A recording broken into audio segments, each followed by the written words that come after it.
السلام علیکم ورحمۃ اللہ وبرکاتہ۔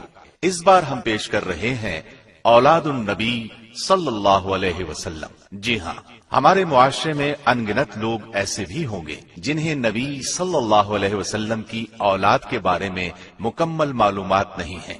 بہت سے لوگ تو نام سے بھی واقف نہ ہوں گے۔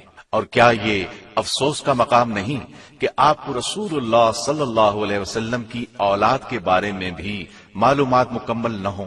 اگر کوئی آپ سے پوچھ بیٹھے کہ نبی صلی اللہ علیہ وسلم کے کتنے بیٹے اور کتنی بیٹیاں تھیں اور آپ نہ بتا سکیں تو کیا آپ شرم سے پانی پانی نہیں ہو جائیں گے؟ اس سے یہ کہیں بہتر ہے کہ آپ کو اولاد النبی صلی اللہ علیہ وسلم کے بارے میں سیر حاصل معلومات ہوں، تاکہ ایسا وقت آنے پر آپ مکمل اعتماد کے ساتھ مخاطب کو جواب دے سکیں۔ تو آئیے سنتے ہیں اولاد النبی صلی اللہ علیہ وسلم۔ رسول اللہ صلی اللہ علیہ وسلم کی اولاد کی تعداد میں اختلاف پایا جاتا ہے۔ متفقن علیہ روایت کا خلاصہ یہ ہے کہ آپ کی اولاد کی تعداد 6 ہے۔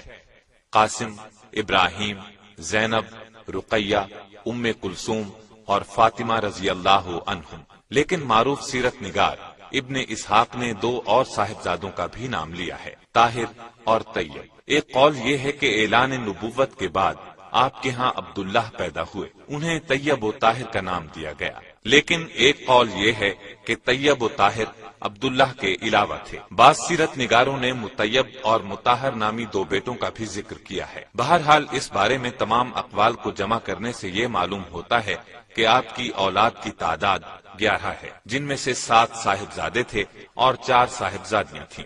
صاحبزادیوں کی تعداد میں کسی قسم کا اختلاف نہیں ہے۔ تمام صاحبزادیوں نے اسلام کا زمانہ پایا اور ہجرت سے بھی مشرف ہوئیں۔ البتہ صاحبزادوں کی تعداد میں اختلاف پایا جاتا ہے۔ مجموعی تعداد 7 تک پہنچتی ہے، جن میں سے قاسم اور ابراہیم پر تمام راویوں کا اتفاق پایا جاتا ہے۔ ہم صرف انہی کے حالات بیان کرتے ہیں۔ رسول اللہ صلی اللہ علیہ وسلم کے سب سے بڑے بیٹے قاسم تھے، لہذا ہم انہی کے حال، احوال اور واقعات سے ابتدا کرتے ہیں۔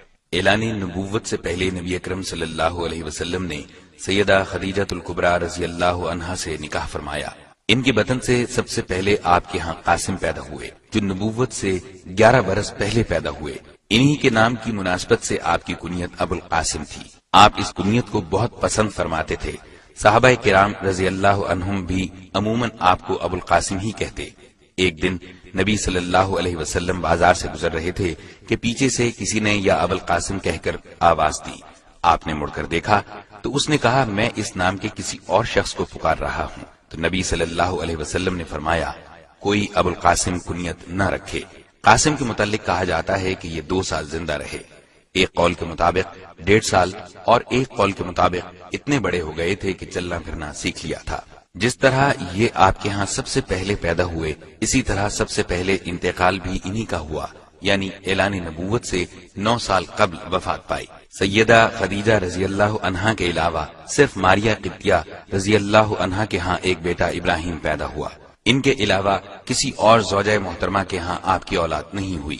رسول اللہ صلی اللہ علیہ وسلم کے دوسرے لخت جگر ابراہیم رضی اللہ عنہ تھے، جو جمادی الاولیٰ 9 ہجری کو پیدا ہوئے۔ ان کی والدہ ماریہ قبطیہ رضی اللہ عنہا ہیں، جنہیں اسکندریہ کے بادشاہ مقوقس نے رسول اللہ صلی اللہ علیہ وسلم کی خدمت کے لیے بطور تحفہ خاص بھیجا تھا۔ ولادت کی اطلاع آپ کے آزاد کردہ غلام ابو رافع نے دی، جسے آپ نے خوشی میں ایک غلام عطا کیا۔ 7ویں دن عقیقہ ہوا۔